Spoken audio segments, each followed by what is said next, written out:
Bismillahirrahmanirrahim. Assalamualaikum warahmatullahi wabarakatuh. Oke teman-teman, kita berjumpa lagi di YouTube channel Materi Kesmas. Nah, sekarang sudah memasuki akhir bulan Oktober nih teman-teman. Jadi pasti untuk persiapan menuju P3K Nakes tahun 2023 ini akan semakin mendekat sekali. Nah, seperti yang mana kita ketahui bahwa pemerintah ini pada tahun 2023 ini ternyata alokasi formasi untuk tenaga kesehatan itu kan sangat banyak.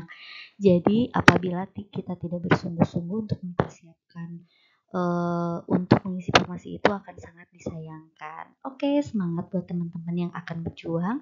Sekali lagi saya ucapkan terima kasih buat teman-teman seluruh nakes terutama ataupun jurusan lain yang sudah mampir ke channel kami. Semoga yang bersedia membaca, yang bersedia mampir ke channel ini bisa diberikan kelancaran untuk hajat besarnya. Oke, sebelum kita memulai pembahasan mengenai materi kita hari ini, kita berdoa dulu sejenak menurut agama dan kepercayaan masing-masing. Al-Fatihah.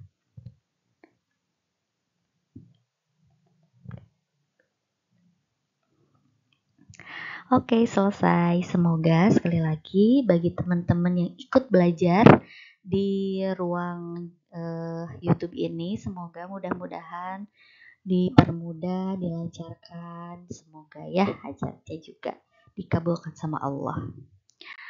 Oke, kita mulai.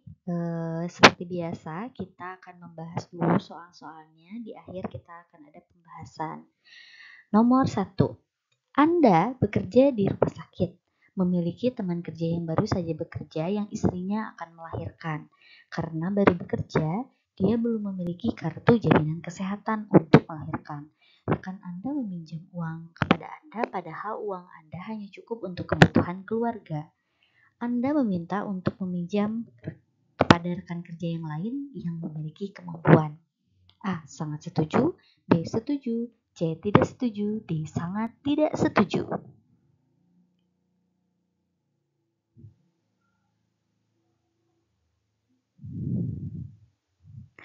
Oke teman-teman, jadi di sini kita lihat dulu ya, pada soal ini ada beberapa masalah ya yang terjadi. Dari kalimat awal itu rekan kerjanya itu memang adalah pegawai baru. Terus dia belum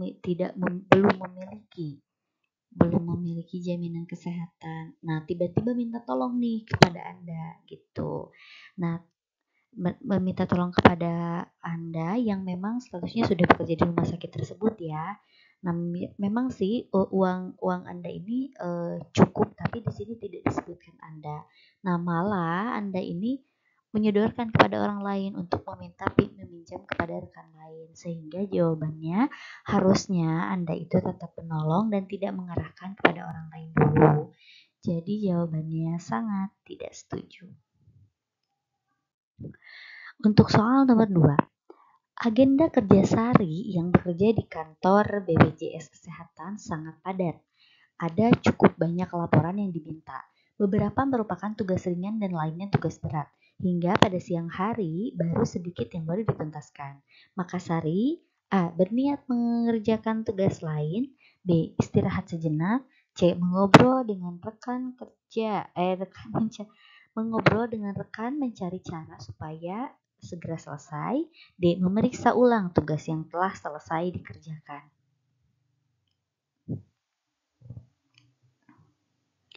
Ya, di sini kita eliminasi dulu yang sekiranya tidak bisa kita pilih, yaitu istilah berniat ya. Kalau berniat itu berarti bukan tindakan ya, karena kalau untuk di manajerial sosiokultural ini carilah yang jawabannya itu tindakan gitu, bukan hanya masih berpikir-pikir gitu ya.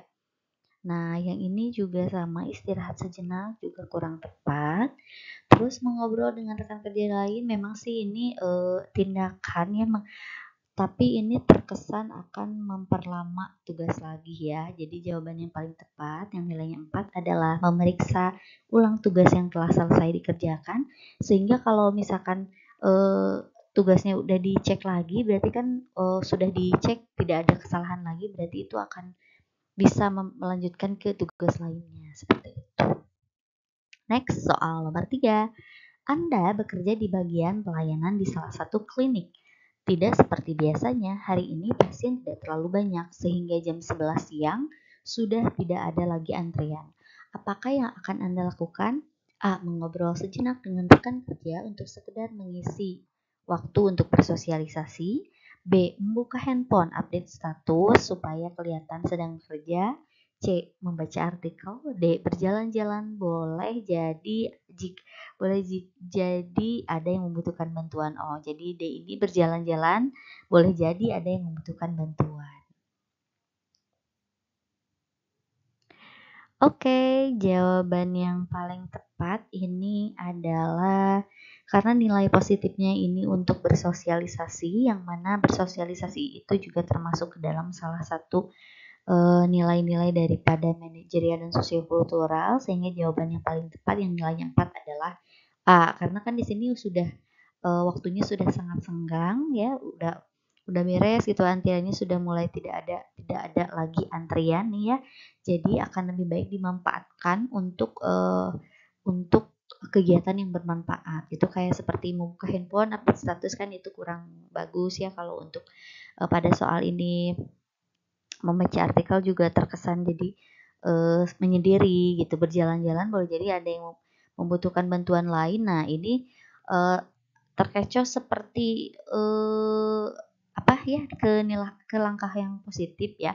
Tapi kalau misalkan berjalan-jalan juga siapa tahu malah jadi apa namanya mengganggu. Nah mengganggu orang lain yang memang sedang berfokus bekerja gitu. Jadi ini ya jawaban yang paling tepat adalah A.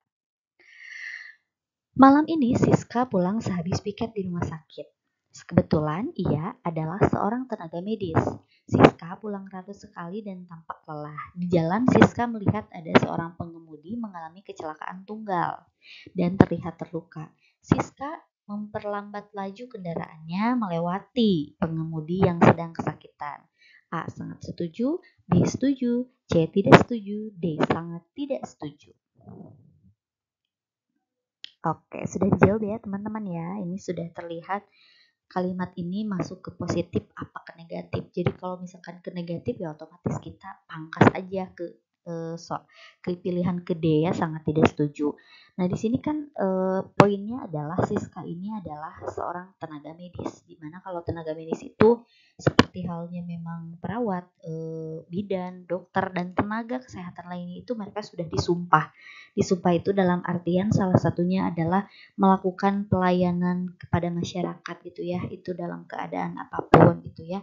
Nah ini terjadi dia melihat sendiri bahwa ada seorang pengemudi yang mengalami kecelakaan tunggal dan terlihat terluka gitu. Nah harusnya sebagai seorang Siska ini dia itu turun untuk melakukan pertolongan, bukan memperlambat dan melewati. Ini nih yang salah nih ya, yang terlihat kalimat negatif gitu ya. Nih, sehingga jawaban yang paling tepat untuk menjawab pertanyaan ini, jawabannya adalah sangat tidak setuju. Next, di instansi pemerintah banyak pegawainya, banyak pekerjaan dan di deadline ya, sehingga pekerjaan segala keperluan administrasi seperti laporan tahunan, mengupdate kinerja dan lainnya itu diurus oleh orang lain dan memberi upah, padahal hal itu tidak diperbolehkan. Maka A. Sesekali ikut melakukannya soalnya memang banyak kerjaan. B. Berusaha semampunya dan tidak melakukan untuk menyuruh orang lain yang mengerjakan. C. Saya pikir tidak akan melakukannya. D. Melakukannya jika ada uang lebih saja. Oke teman-teman, saya rasa semuanya sepakat ya, karena ini mengarah ke hal negatif. Jadi pilih di sini pilihan yang memang kita berusaha sendiri gitu tanpa mengandalkan orang lain, apalagi di sini ada kata-kata memberikan upah, itu sangat tidak diperbolehkan ya teman-teman, sehingga jawaban yang paling tepat adalah D. Berusaha semampunya dan tidak melakukannya untuk menyuruh orang lain yang mengerjakan. Soal nomor 6. Dalam rapat persiapan perlombaan Agustusan, salah seorang peserta rapat memiliki pendapat yang berbeda dengan Anda.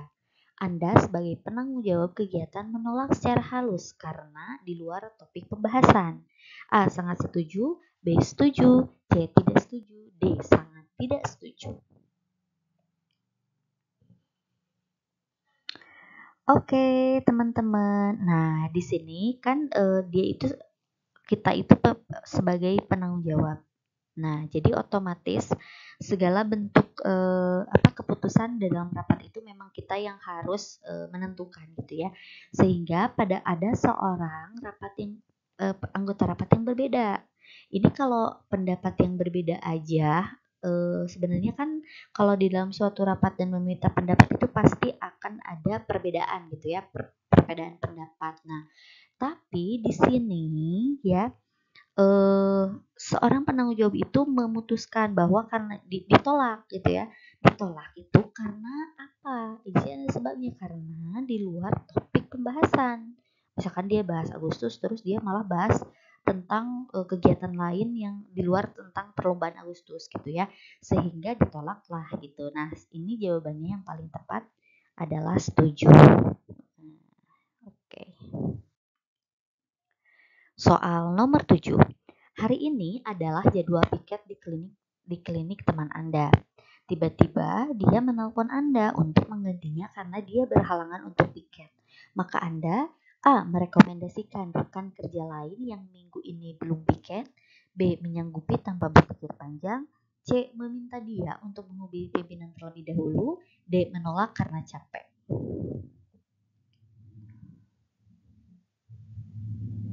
Oke, teman-teman jawabannya apa? Oke, di sini jadi Anda itu dan teman Anda itu bekerja di salah satu klinik dan harusnya itu yang piketnya itu adalah teman Anda. Nah, tiba-tiba dia menghubungi, menelpon karena dia berhalangan. Tindakan Anda apa? Jadi jawabannya yang paling tepat di sini adalah yang C, meminta dia untuk menghubungi pimpinan terlebih dahulu karena statusnya kan di sini kita kalau di dalam satu klinik itu ada penanggung jawab ya gitu yang otomatis nanti dia mungkin memiliki kebijakan lain untuk melakukan penugasan ataupun misalkan kebijakan lainnya yang bisa mengatasi permasalahan ini. Jadi jangan sekonyong-konyong mengambil keputusan sendiri untuk menyanggupi meskipun dia teman. Seperti itu. Nomor 8. Pembayaran tunjangan kinerja di tempat Anda bekerja mengalami keterlambatan selama 3 bulan. Maka sikap Anda A. Menyalahkan bagian yang bertugas. B. Akan berpindah instansi sebagai tanda kekecewaan pada instansi. C. Tidak khawatir dan tidak akan pindah karena saya merasa nyaman. D. Instansi harus bertanggung jawab. Oke, jadi di sini jawaban yang paling tepat adalah C ya. Nilainya 4. Tidak merasa khawatir dan tidak akan pindah karena merasa nyaman. Kenapa jawabannya enggak D, Kak? Nah, ini kan ditanyanya apa? Sikap Anda kan? Nah, sikap Anda apa? Jadi kalau instansi harus bertanggung jawab itu sepertinya kita memberikan opini ya, argumen gitu terhadap situasi ini. Ya nggak apa-apa lah, kini di apa namanya ada keterlambatan juga kita positive thinking aja mungkin itu akan disatukan gitu, hitung-hitung nabung gitu aja ya, positive thinking kalau lihat kasus ini. Soal nomor 9. Anda ditunjuk menjadi penanggung jawab pengelolaan limbah medis di Pasienkes, fasilitas pelayanan kesehatan. Di sekitar TPS B3 ada limbah medis yang tercecer, sehingga menimbulkan kekhawatiran pengunjung Pasienkes. Maka Anda A. Akan bertanggung jawab walaupun bukan karena kesalahan saya. B. Melaporkan kepada pimpinan. C. Membuat telaah siapa yang harus disalahkan. D. Mungkin ada pihak lainnya lagi yang bertanggung jawab. Silahkan dijawab dulu teman-teman. Oke, dan jawaban yang paling tepat karena di sini Anda statusnya itu ditunjuknya sebagai penanggung jawab ya Kak. Nah, bahaya banget nih ada limbah medis yang tercecer. Kita nggak tahu ya tercecernya itu apakah dari memang si dari luangan penghasilnya ataupun dari yang bertugas untuk mengangkutnya, misalkan OB-nya. Nah, tapi kan statusnya Anda sudah ditunjuk, gak mau tahu itu pemilik atau owner misalkan. Yang penting mah Anda bertanggung jawab gitu di sini. Sehingga jawaban yang paling tepat pada kasus ini adalah bagaimanapun Anda harus bertanggung jawab karena meskipun bukan kesalahan saya. Contoh soal nomor 10. Setelah dilakukan akreditasi puskesmas, Anda dinyatakan mendapatkan predikat paripurna. Pelayanan terhadap pasien harus dilakukan prima dan sesuai dengan prosedur. Apabila setelah akreditasi sebagai tenaga kesehatan apa yang dilakukan terhadap pelayanan masyarakat? A. Meningkatkan pelayanan kesehatan masyarakat sesuai prosedur. B. Karena sudah akre jadi biasa saja. C. Sesuai kondisi masyarakatnya. D. Merasa senang sudah akre sehingga pelayanan publik tidak diawasi.